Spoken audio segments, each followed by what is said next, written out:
देखिए हम लोग moment of inertia find out कर रहे हैं uniform circular disc about an axis passing through its centre.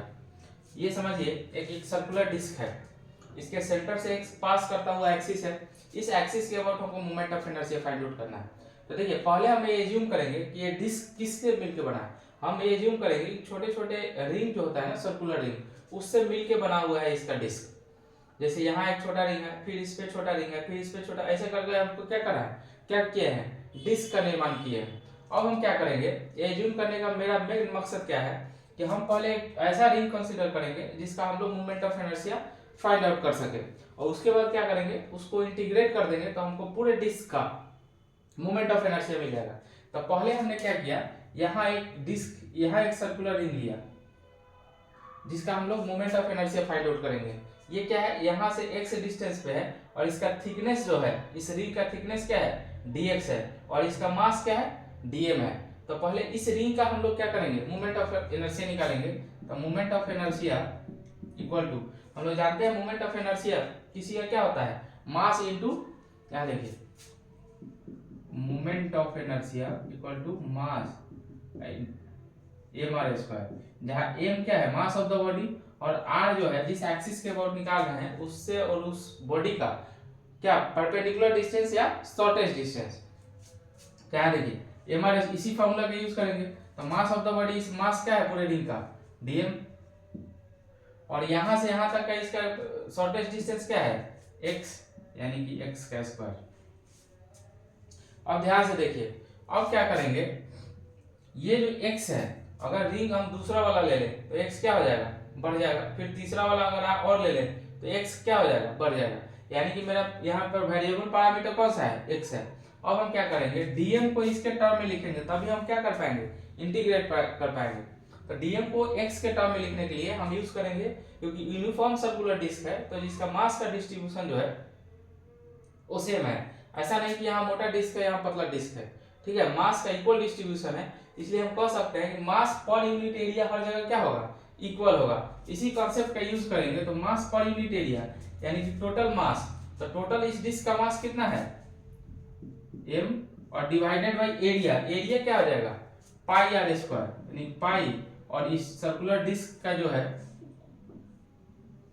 Radius क्या है, सर्कुलर डिस्क का रेडियस r है। तो ये इक्वल हो जाएगा किसके, अगर इस रिंग का भी मास पर यूनिट एरिया निकालें उसके इक्वल के। तो देखिए इस रिंग का मास पर यूनिट एरिया क्या होगा, पहले इसका एरिया निकालेंगे। तो देखिए यहां से यहां तक x है, तो इसको अगर खोल देंगे इस रिंग को, तो मान लीजिए खोल दिए, तो इसका लेंथ क्या हो जाएगा, इसका रेडियस x है, तो इसको खोल दिए तो इसका जो सरकमफ्रेंस होगा इस रिंग का वही क्या होगा, इसका लेंथ होगा। तो इसका सरकमफ्रेंस क्या हो जाएगा, 2 पाई x, और इसका एरिया निकालना है तो लेंथ तो हमको पता चल गया x, और इसका थिकनेस कितना है, dx। तो dx यानी कि इसके लेंथ और वेथ को अगर मल्टीप्लाई कर दे तो इसका एरिया निकल जाएगा।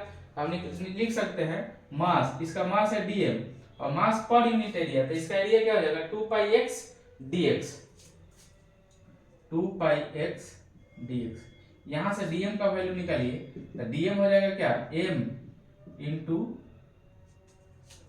2 पाई x dx, और divided by pi r square. अब यहां देखिए पाई से पाई कैंसिल हो जाएगा, ठीक है, यहां क्या बचेगा, 2m बाई r स्क्वायर। अब dm का वैल्यू, यहाँ जो dm का वैल्यू है उसको यहाँ पे उठा के रखिए।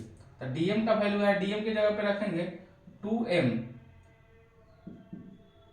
और यहाँ क्या बचा, 2m x dx divided by r square, और पहले से यहाँ क्या है, x स्क्वायर।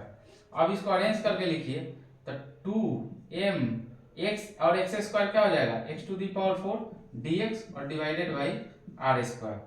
अब देखिए इसको हम इंटीग्रेट करेंगे, तो 2 पाई x पे पावर 4, x पे पावर 4 नहीं, x क्यूब होगा ना, x स्क्वायर और इंटू x क्यूब, यहाँ हो जाएगा x cube dx divided by r square. अब यहाँ देखिए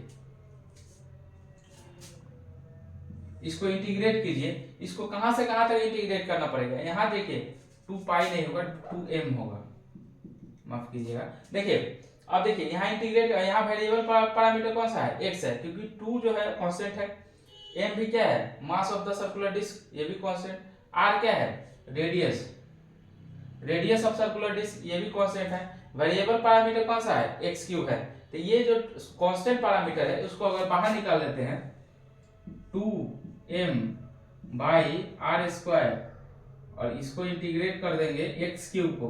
और कहां से कहां तक इंटीग्रेट करना है, यहाँ देखिए एक्स क्यूब डीएक्स को कहां से कहां तक, यहाँ देखिए एक्स कहां से कहां तक चेंज कर रहा है, यहाँ से बढ़ते बढ़ते कहां तक जाएगा, टोटल यहाँ तक आएगा। तो यहाँ है 0 और यहाँ टोटल लास्ट वैल्यू क्या है, ये जो रेडियस है सर्कुलर डिस्क का वही है, यानी कि 0 से कैपिटल आर तक, 0 से कैपिटल आर यानी कि radius of the circular disc. अब इसको इंटीग्रेट कीजिए तो 2m इंटीग्रेशन हम जानते हैं एक्स क्यूब का क्या होगा, X to the power n का वो क्या होता है n plus 1 divided by n plus 1। तो यहाँ आ जाएगा x पे पावर 4 और डिवाइडेड बाई 4 और लिमिट क्या लगेगा 0 से r।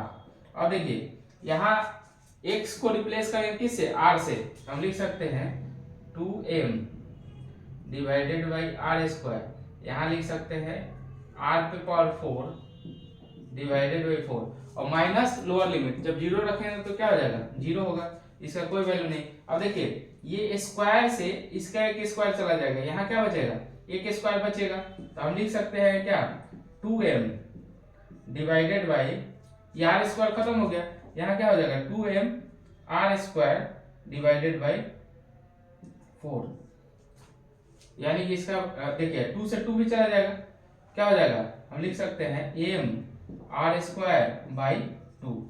यानी कि ऐसा डिस्क सर्कुलर डिस्क जो एक्सिस इसके सेंटर से पास कर रहा हो उसका मोमेंट ऑफ इनर्शिया हमको कितना आया एम आर स्क्वायर बाई 2।